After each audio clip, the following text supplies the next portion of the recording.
ఒక చిన్న స్టార్టప్ కేవలం 8 సంవత్సరాల్లో ఇండియా స్పేస్ హిస్టరీని మార్చింది.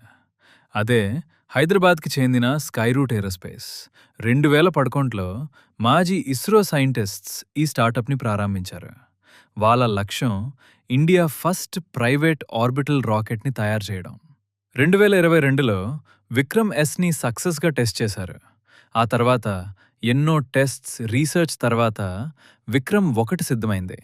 2026 జూలై 18న శ్రీహరికోట నుంచి లాంచ్ అయి 450 కిలోమీటర్ల ఎర్త్ ఆర్బిట్ని సక్సెస్గా చేసింది. 350 కిలోల వరకు శాటిలైట్స్ని ఆర్బిట్లో పెట్టగలదని నిరూపించారు. దీంతో ఇండియా ఫస్ట్ ప్రైవేట్ ఆర్బిటల్ రాకెట్గా చరిత్ర సృష్టించింది.